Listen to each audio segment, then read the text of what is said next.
Chega mais um bocado. Tem quem fale para mostrar o que sabe. Tem quem fale para descobrir o que ainda não sabe. Eu criei o Bocado Podcast meio assim, sem manual, sem roteiro fixo. Assim, criei só para ver aonde a fala leva. Às vezes a gente só quer pensar em voz alta.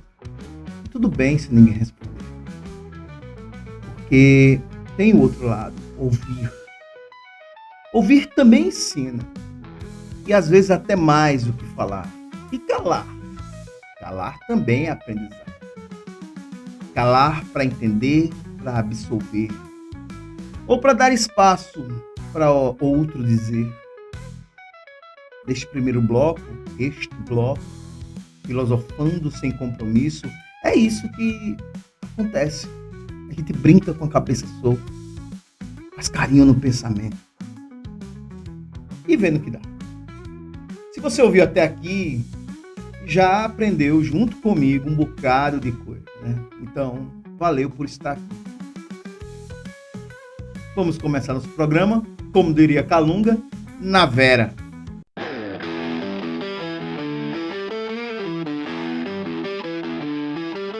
Coisas que ninguém me perguntou, mas que eu vou falar mesmo assim.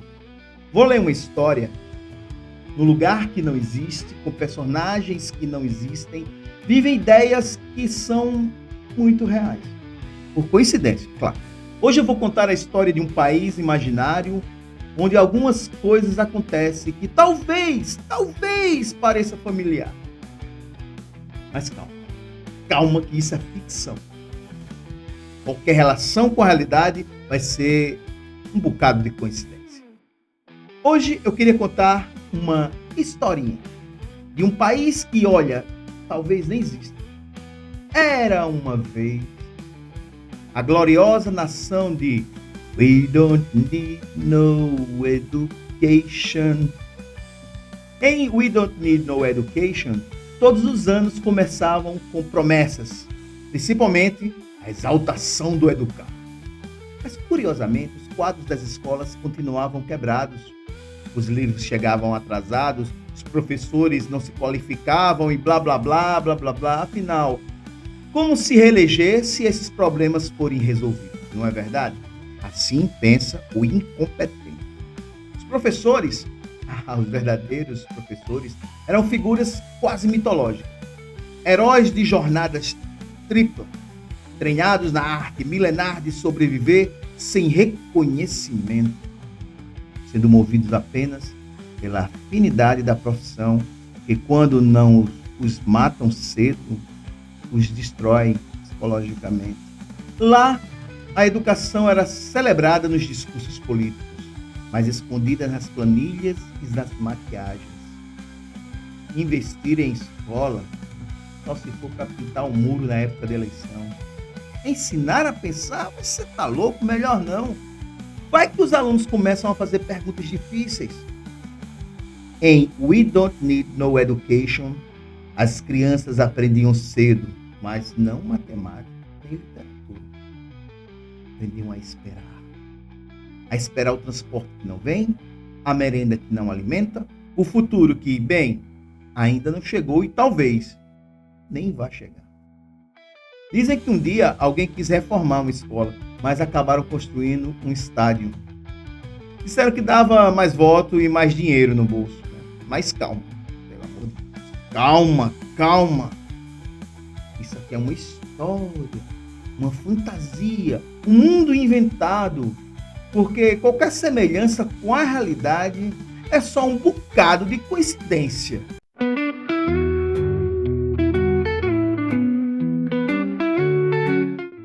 Agora, nesse bloco, a gente chega naquele bocado da vida. Histórias de quem vive, porque viver já é uma baita história. E hoje estamos com uma pessoa especial, uma mulher que planta palavras nos corações dos outros. Ela é professora, guia de ideias e amiga de muitos que estão no caminho para o Enem da vida. Seja bem-vinda, professora Vanessa Barros, ao nosso podcast. Obrigada pelo convite. Estou muito feliz, né, de ter sido convidada para participar desse momento tão especial, que é justamente contar um pouquinho do que é o Enem, o propósito, né, a nossa vida como pessoa, não só como professora. Então, eu estou bastante animada. Professora, me dê um minuto de moral, digamos assim, porque eu não sou bom em piada, eu vou logo dizendo a todo mundo, não sou. Tive que criar uma piada somente para entrar em um contexto, tá ok? Não fica chateado, tá? Mas é o seguinte, duas professoras se encontraram. Uma olha para a outra e diz: sua concordância verbal está fora do padrão culto. Minhas unhas estão perfeitas. A outra olha e fala: fora do padrão é o seu uso de orações subordinadas adverbiais. Odiei. Quem passava por perto achava que elas, em vez de estar falando sobre unhas, estavam falando sobre algum código secreto. Na vida real, as discussões de professores, elas são dessa forma? Não, claro que não. Por mais que em alguns momentos, né, eu trabalho desse jeito com os meus alunos, vou dar bronca, eu já dou bronca em cima da gramática, né, que é para eles aprenderem. Mas entre amigos a gente procura trabalhar mais a variação linguística, não trabalhar tanto a norma padrão. Quem é Vanessa Barros antes de ser professora? Eu acredito que Vanessa Barros é lutadora, guerreira, sonhadora, pequenininha que está em busca de sonhos grandões, né? Amo o que eu faço, amo ser essa pessoa incrível, né? Eu sou muito modesta para falar, mas eu sou uma boa pessoa, sabe? Aquela pessoa que acredito que sempre quer, né, estar por perto de pessoas que sempre vão amá-la. Os menores frascos, os melhores perfumes. E os piores venenos, hein? Sou uma professora rígida. Ainda bem que não sou eu que disse, hein? Mas tudo com gotinha de amor, tá? Claro. Professora, conte um pouquinho da tua história, como você chegou até aqui. Você acredita que eu já trabalhei numa retífica de motores? Eu ouvi falar. Eu trabalhei durante quase 5 anos, eu trabalhei como numa área de consertar motores de carro, gerador, caminhão. O que foi que eu aprendi nisso tudo? Primeiro a entender quando o carro vai bater o motor, tá? Eu tenho... Dá uma olhadinha lá. Tenho experiências meio difíceis, mas, né, também serviu para conhecer pessoas que eu podia consertar o carro, né, pessoas justas. Mas eu acredito que, além de tudo isso, é justamente o processo comunicativo. A gente entende vários tipos de situações quando a gente está na frente, assim, na recepção, trabalhando nessa área. A gente aprende muita coisa a ouvir, não só a falar, mas a ouvir, a entender o processo humano. E também a conhecer. Eu conheci, inclusive, professores que me ajudaram muito nessa área, na área de língua portuguesa, né, de ter essa experiência. Conheceu lá? Conheci lá na retífica. Interessante. Professora, me conte a sua missão. Qual a sua missão de vida? Aonde você pretende chegar com toda essa afinidade que você tem em educar? Como eu já tinha dito, né, nessa área que eu trabalhei na retífica, então eu tive muitos desafios também na área da universidade. Foi onde eu realmente vi que eu era para ser professora e me vi bastante nessa área e conheci pessoas. E eu entendi que a minha missão, além de tudo, além de ensinar gramática, redação ou arte, é justamente levar o conhecimento e fazer com que as pessoas recebam esse conhecimento para a vida, não só para tirar uma nota, mas para a vida mesmo, que eles entendam que o conhecimento vai muito mais além do que uma prova, do que uma nota, e sim leva para a vida toda. Então a minha missão é justamente levar essa definição para a vida das pessoas. O que a vida significa para você, além de uma estrutura dissertativa argumentativa? Acho difícil me desligar, até porque eu acredito que o Enem trouxe a dissertação argumentativa justamente por causa disso, porque a dissertação argumentativa, ao mesmo tempo que a gente tem bastante repertório sociocultural, que são os processos de conhecimentos de várias áreas, a gente também precisa estar justificando, argumentando, propondo soluções para a vida. Então, é muito difícil você fugir da dissertação. Eu falo direto para os meus alunos. Gente, dissertação é muito mais além do que estrutura rígida, né? É algo que vocês precisam levar como carga, justamente não somente para a universidade, mas para a vida. Então, eu acredito que é muito difícil separar a dissertação argumentativa da minha vida, já que eu consigo fazer essa inter-relação, né? Essa ligação com a minha vida social também. Seria o teu sonho no meio da gramática, a linguagem? Tem tantos sonhos. Acho que a gente precisa ter, né? Vários sonhos, vários objetivos, mas acho que o meu maior é finalizar o meu doutorado para chegar ao quê? Ser professora na universidade. A universidade, eu tinha um professor que ele era extremamente alto, ele era bem engraçado, ele disse assim, gente, que o objetivo de vocês seja o céu, que é a universidade para ele, né? Ser lógico, a gente vai entrar naquele patamar diferenciado de conhecimento e a gente vai conseguir realmente formar outros professores. Eu amo a escola básica, jamais vou dizer que eu não vou amar, tá? Porque realmente eu tô há mais de 10 anos nesse processo, mas a gente sempre quer crescer, quer subir um degrauzinho. No caso, ao alcançar esse sonho, você está trabalhando para conseguir você pretende também continuar em escolas de sexto até o... Não sei, não vou mentir. Porque a universidade também, quando a gente entra nesse mundo, né, acadêmico, é mais difícil da gente conseguir ter tempo para ter vários tipos de formações.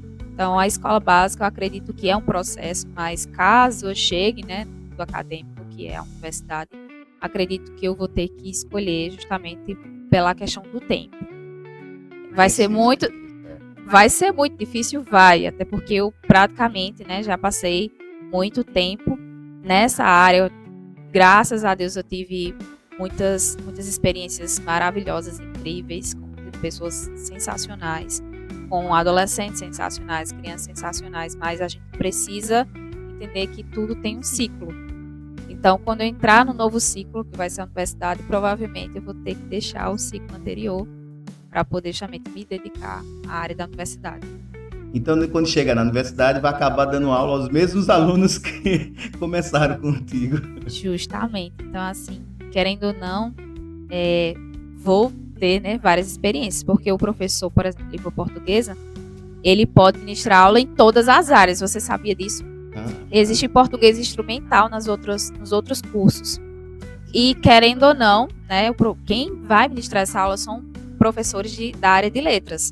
Então, eu posso, né, ter essa experiência de tê-los novamente em diversas áreas dentro do contexto da universidade. Professora, estar nessa profissão no Brasil, eu considero até um ato de resistência. Como é que a senhora enxerga tudo isso? São muitos desafios. Realmente, são muitos desafios. Muitos de verdade, porque a gente entrou numa era tecnológica, né, em que a gente tem que estar se reinventando o tempo inteiro. Então, nesse processo, acaba que os próprios alunos, eles demandam muito processo de tecnologia, vamos lá, o letramento digital, tecnologia, professor, eu quero dinâmica, puxado para tecnologia, e todo tempo a gente tem que estar se reinventando, né, se atualizando, fazendo diversos cursos para poder fazer essa integração da tecnologia, principalmente voltada à língua portuguesa, que é uma área mais tradicional. É muito difícil, porque por eles estarem nesse processo, né, da tecnologia, eles meio que rejeitam, né, a parte mais tradicional. E é tão importante. Eu acredito que tem que realmente ter o equilíbrio na formação mais tradicional para a formação mais tecnológica. Só o que acontece, como eles estão sempre 24 horas inclusos nesse mundo digital, então eles meio que rejeitam, né, esse processo mais tradicional. Então, nesse momento que eles rejeitam, eu tenho que ter toda a paciência para fazer eles voltarem, prestar atenção nesse processo, né, para eles aceitarem de forma satisfatória.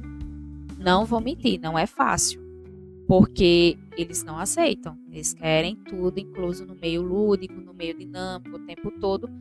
Mas a gente vai nesse processo, né, do desafio, da resistência, de ter que realmente mostrar que tem que existir o equilíbrio, eles têm que ter esse momento mais tradicional para poder entender o processo profissional futuramente, que eles vão ter que ter também esse lado mais tradicional, mas ao mesmo tempo mostrar para eles que a gramática, a língua portuguesa, ela pode ser dinâmica, ela pode participar da formação mais social deles. Então, a gente faz isso justamente no meio tecnológico, a gente tenta equilibrar os dois processos.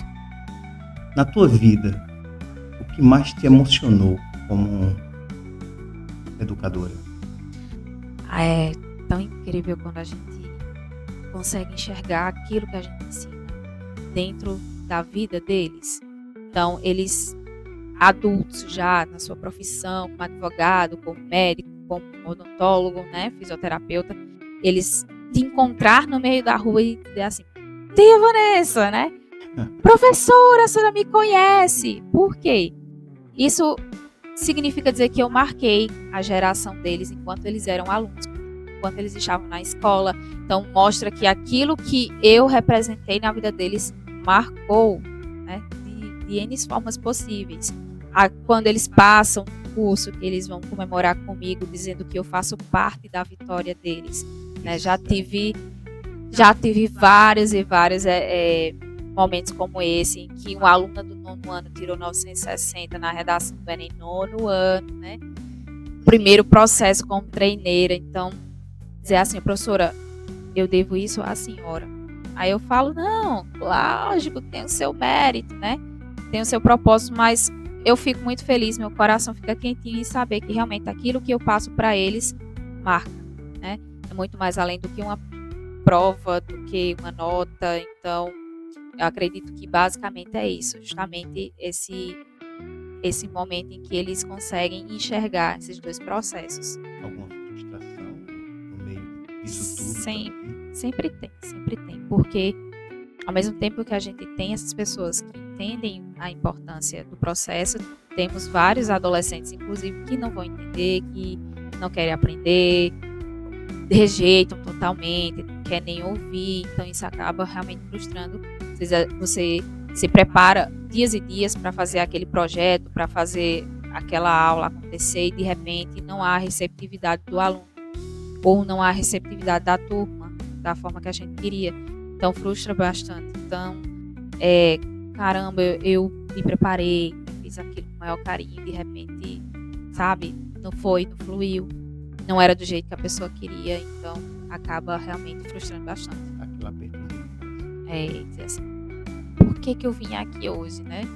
Mas no outro dia a gente percebe que foi só um momento, que serve também como experiência, para que a gente modifique e tente mudar a percepção de metodologia para que realmente exista essa receptividade. Mas naquele momento da negatividade da turma, da quebra, né, de expectativa aí, realmente faz com que a gente se frustre bastante. Agora vamos falar de Enem, ok? Me diga, para aqueles que estão ouvindo agora e que vai fazer o Enem e tudo mais, o que você grita para os alunos e eles fingem que não ouvem? Tem. Façam o projeto de texto. Olhem, pense como eu grito isso o tempo todo. Falo, repito. Mostro no quadro, mostro em um slide que eu vou trabalhar com eles, um documento, um PDF, projeto de texto. Porque o projeto de texto faz com que a gente já entenda meio caminho, né, do texto. E quando eles não projetam, a tendência é eles esquecerem de fatos importantes. E aí acaba justamente tendo essa dificuldade. Então, eles rejeitam, pensando que vai perder tempo, mas ao mesmo tempo eu digo assim: façam. Assim vocês vão ter realmente um processo extremamente importante para fazer um texto sensacional. Professora, eu também queria lhe perguntar, tem alguma dica de ouro que serve para qualquer tema ou isso é impossível? Impossível não é. Nada é impossível, né? Mas eu acredito que a dica é: nunca se prenda a modelo pronto, né?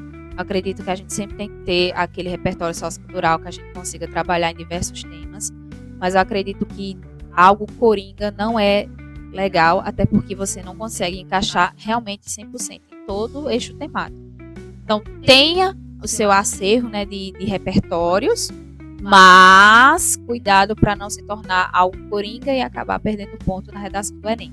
Você estava falando que muitos professores eles trabalham com essa questão de coringa e acaba tendo problemas, né, no Enem. Exatamente. Então, por isso que até os novos professores, né, a gente está se reinventando, porque vai modificando as regras do Enem, né? A gente sabe disso, todo ano tem algo de especial, algo novo, né, que eles fazem. Então, faz com que a gente realmente repense em novas formas, né, de trabalhar o repertório sociocultural. Mas eu acredito que algo extremamente importante é sair desse modelo pronto e entrar de verdade num mundo mais interpretativo, contextualizado, em que você faça parte daquilo, né? Assim você consegue se conectar com qualquer temático e aí pode vir o que vier no Enem, que ele vai estar pronto. Assim, será que tem como dizer que vai bombar no próximo Enem? Tipo, esse tema, isso vai bombar. Ou não tem como prever? A prever eu acho que até, né? Prever é algo mais complicado, mas a gente sempre tenta fazer um processo de estratégia ou estratégias para a gente entender basicamente o que pode vir no Enem esse ano, sabe? Então, assim, este ano vai vir o quê? Aí a gente vai pesquisar basicamente algo que aconteceu da metade de 2024 até mais ou menos bem no início de 2025, porque não pode ser depois disso, porque a prova já está pronta, né? Então, olhe basicamente o que aconteceu em 2024 para no início de 2025 e a gente, através desses acontecimentos, vai entrando nos eixos temáticos que ainda não entraram no Enem ou eixos temáticos que faz muitos anos que não é mais mencionado, por exemplo, meio ambiente, mencionado. Desde 2010 não teve mais nada trabalhado. E a gente sabe que desde o ano passado está tendo problemas, né, como queimadas, a questão de queimadas até, né? Então, assim, a questão climática, né, o processo do tempo. Então, assim, realmente pode ser que vá no Enem, né? Então, por isso que a gente pega eixo de meio ambiente e sai trabalhando tudo que for de meio ambiente para prepará-los para justamente chegar na prova bombando, né? Tranquilos, convictos de que vai rolar o texto. Então, assim, essa é a nossa estratégia. A gente não tem como prever, mas a gente vai estudar, né, milimetricamente calculado, quais são os eixos possíveis que possa cair esse ano. E aí a gente vai trabalhando com eles durante esse ano para que eles realmente consigam estar preparados para fazer a prova. Que conselho você daria para alguém que ainda não se decidiu na vida qual carreira seguir? Um ponto positivo, né, em relação ao Enem, se a gente for analisar como era antigamente os vestibulares, a gente tem que olhar a nossa nota primeiro para saber qual é o curso que vai escolher, certo? Antigamente a gente não tinha isso. No ato da inscrição, a gente já tem que escolher o curso, né, para onde iria. Né? Tanto que quando saía, já saía diretamente no curso, não saía a nota primeiro. O ponto muito legal do Enem é isso, você primeiro tirar a nota, né, e aí você vai analisar qual curso você vai querer quando o SISU vier. Então esse é o ponto muito positivo.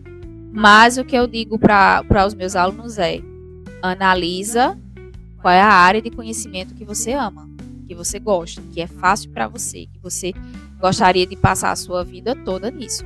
Porque não adianta nada. Eu quero medicina, eu não atinjo a nota, certo? E aí a pessoa vai tentar direito.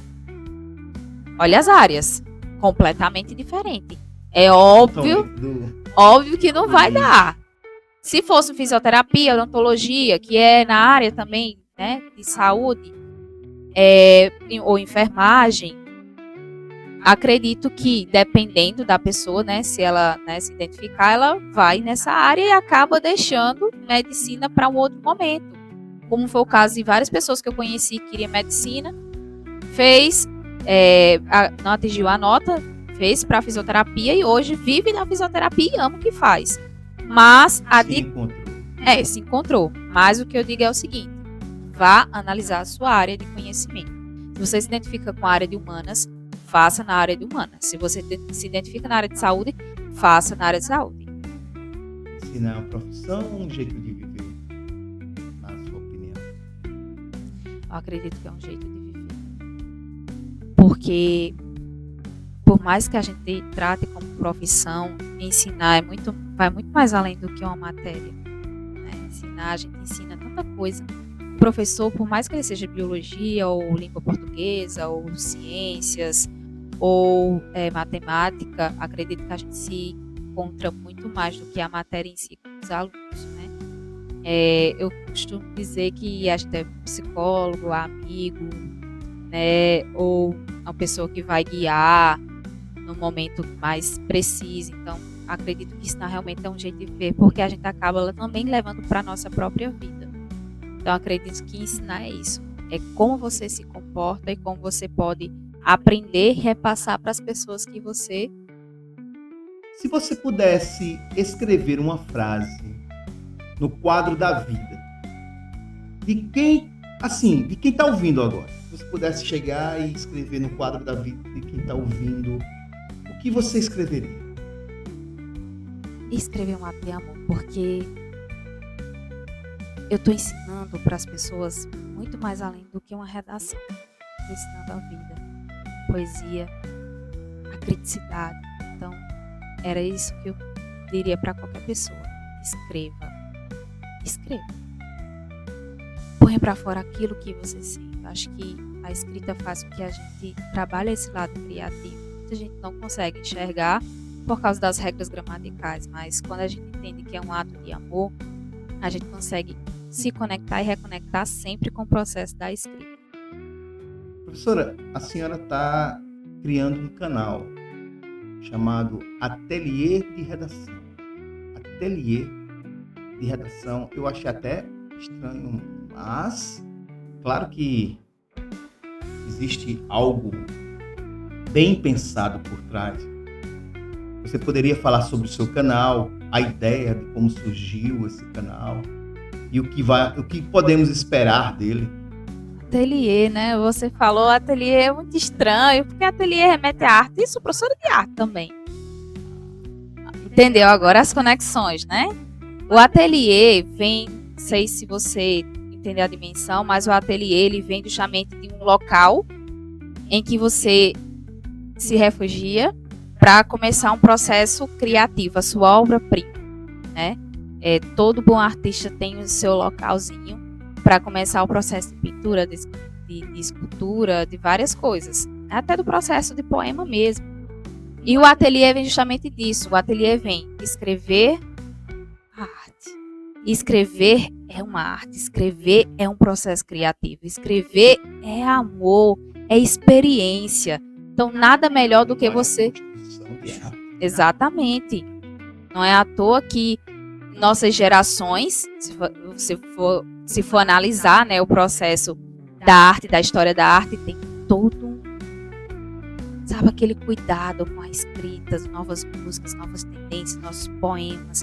Através daquelas músicas vão surgindo outras imagens, outros filmes, séries. Então a gente percebe que o ateliê é um campo em que a gente trabalha esse processo de se refugiar e de criar algo para sair uma obra de arte extraordinária. Então, por que não levar isso para a redação? Por que não escrever como uma forma de arte? O canal tá saindo do forninho. Qual o conteúdo que vai surgir no meio desse ateliê? Dicas essenciais. Eu acredito que o canal ele tem que ter isso, dicas essenciais. Nada muito extremamente elaborado, porque são vídeos relativamente curtos, mas o que vai estar lá, sabe aquele perfume, aquele Del Parfum, caríssimo, que é bem pequenininho, mas quando você vai utilizar, baixa um pininho para, né, incensar o lugar, pronto. Eu costumo dizer que o ateliê vai ser assim. Dicas essenciais que vão servir para algo extraordinário. Então, lá vai ter dicas de como trabalhar o projeto de texto, como trabalhar o eixo temático, fazer essa diferença entre tangenciamento, fugar o tema, como trabalhar o processo argumentativo, como entender, escolher os repertórios socioculturais, o que é um repertório sociocultural e o que eu posso utilizar. Então, basicamente, ele vai pegar justamente a essência do que eles precisam saber para fazer um bom texto. É estilo complemento, né? Porque Isso. não substitui um curso. Claro que não. Tem todo um processo, toda uma programação. Justamente. É mais para aquelas pessoas já também que estão fazendo algum curso que vai dizer, poxa, que legal, eu vi falar desse tema e ela complementou e tal. Tipo um bônus. Isso. Eu costumo dizer que é o upgrade, né? Em que tem que ter algo bem simples para que eles consigam relembrar daquilo que eles já estudaram, daquilo que eles já sabem, ou um pontozinho que eles não sabem e precisam saber. É essencial também fazer o curso, tá, gente? É importante demais vocês justamente entenderem todo o processo da redação, a questão de como trabalhar eixo a eixo. Isso demanda muito tempo. Infelizmente, no canal não tem como eu fazer isso tudo. Mas também estou programando um curso, né, para justamente aquilo que eu não consegui trabalhar no canal, ter algo bem detalhado, essa conexão justamente para que eles consigam fazer essa ligação e ampliar o processo de conhecimento. Então, o canal vai ter justamente, como eu falei, a parte essencial, precisa estar gravado para realmente fazer a leitura, a releitura do que precisa saber, mas realmente o passo a passo, todo o direcionamento vai estar justamente nesse curso. No caso, o estúdio ainda está em desenvolvimento? Tá sim, tá. Né? Exatamente, porque é todo um processo, não é fácil você montar um canal, não é fácil você montar um site que vai estar tudo trabalhado, a plataforma. Mas o canal já existe. O canal já existe. Já podem ir se inscrevendo aí vocês. O canal já existe, já gente. Vai lá, se inscreve e aguarda as aulas da professora Vanessa. Já existe. Já existe sim. O canal, a gente está há um tempo já trabalhando nele, então ele saiu, né? Já entrou na largada aí, mas a plataforma a gente ainda está no processo, justamente para deixar tudo ok, tudo bonitinho, para que quando você acesse, você tenha tudo muito organizado.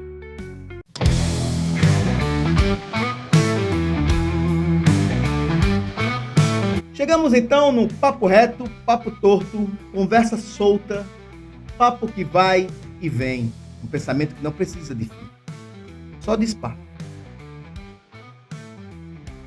Estava aqui pensando,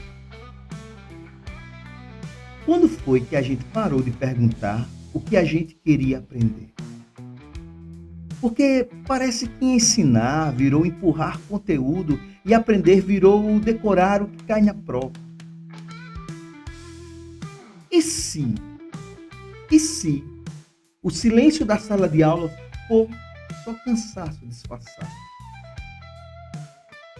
Ou pior, desistência mesmo. Tem criança que decora a tabuada, mas nunca aprendeu a dizer o que sente. Nem os pais dão espaço a isso. Tem adulto que sabe conjugar verbos, mas não sabe pedir desculpa. A gente aprendeu a conjugar tudo, menos escutar. Por incrível que pareça, mal sabemos falar. Tem hora que eu acho que a gente só queria uma explicação, ou talvez só alguém que perguntasse: filho, o que você quer aprender hoje? Papo reto, papo torto. Certo? E eu queria perguntar, qual foi a lição mais inútil que você aprendeu na escola? Papo reto essa, hein? Como professora ou como aluno? Aluna. Eita. Mais inútil? Nossa, muito difícil essa.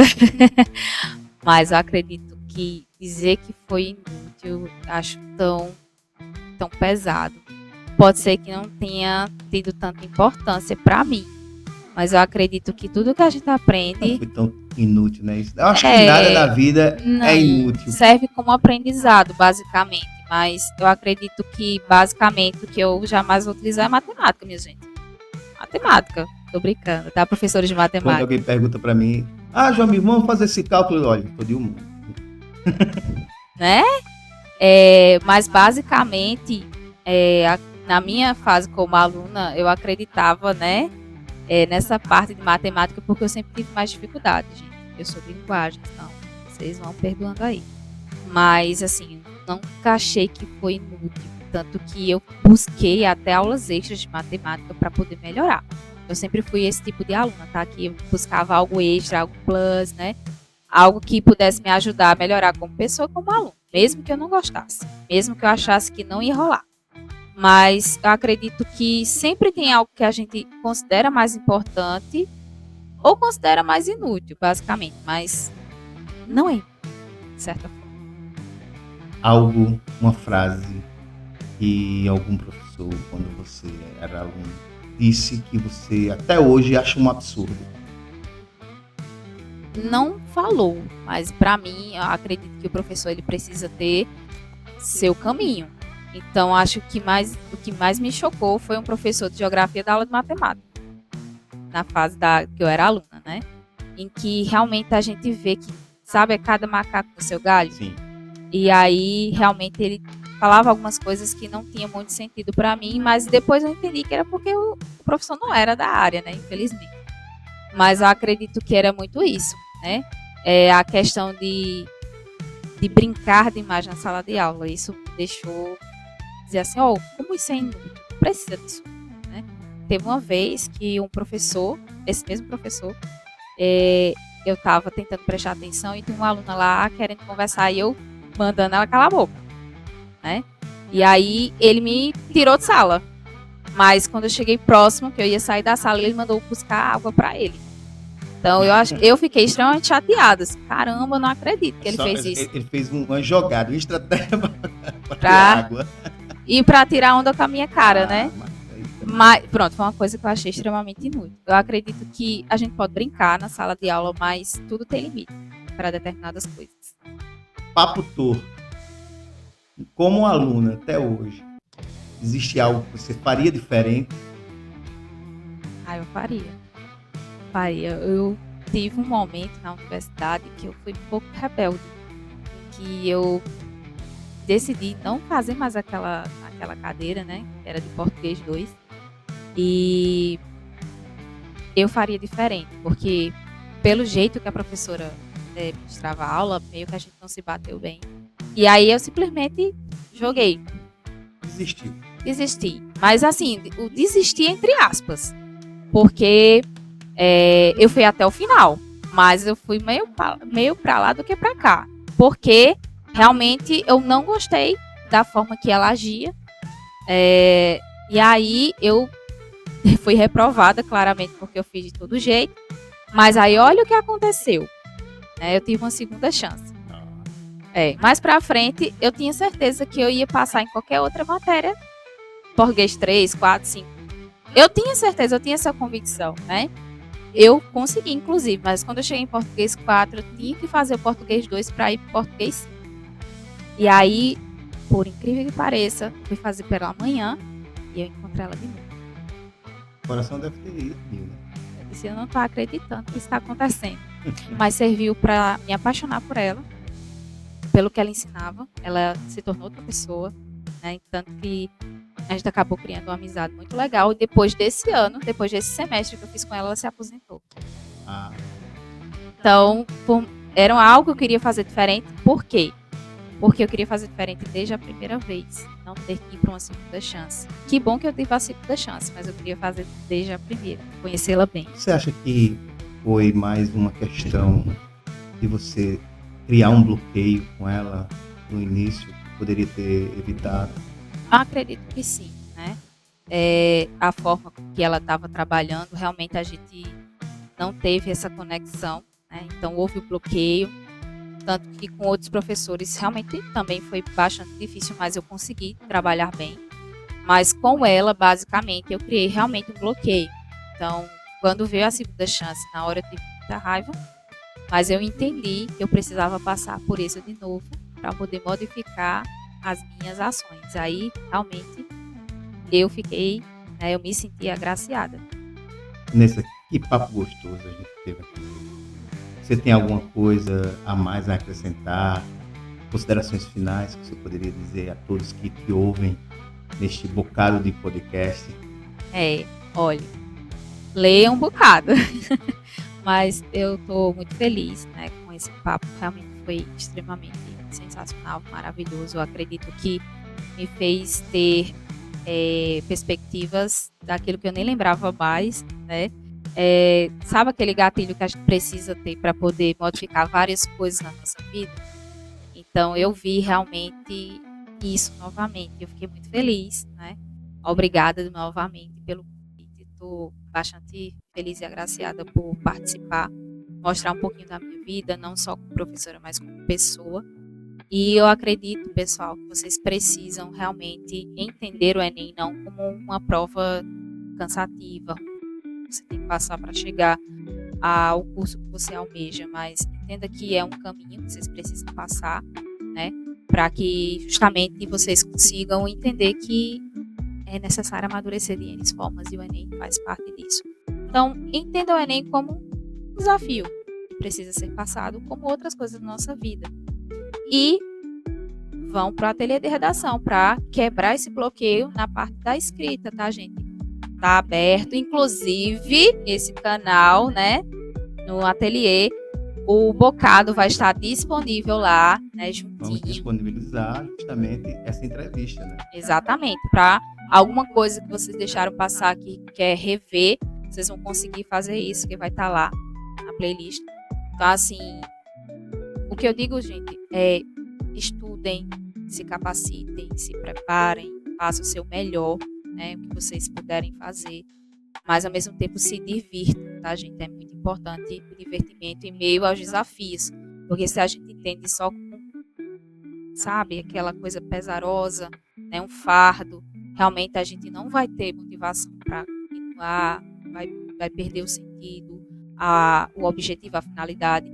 Então, consigam fazer esse equilíbrio. É um desafio? É difícil, mas o que vocês passaram nesses desafios?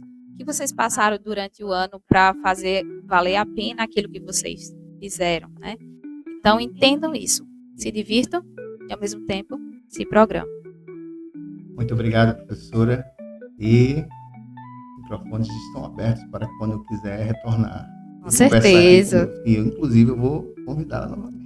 Próximo ao Enem, né? A gente pode ter um papo bastante legal antes da prova para conversar, para dar algumas dicasinhas, justamente para vocês ficarem mais tranquilos para fazer prova sensacional e incrível. Inclusive com umas dicasinhas de como se acalmar. Claro, com certeza, porque o professor, ele foi aluno, ele fez prova também, inclusive a gente está fazendo prova todo o tempo em concurso, então a gente também passa por todo o processo que vocês também passam. Então, vou dar dicas também, tá, gente? Bem, amigos, ficamos por aqui com mais um bocado de coisa para pensar e até o próximo episódio. Vai vivendo aí, depois tu me conta, viu? Até mais, até já!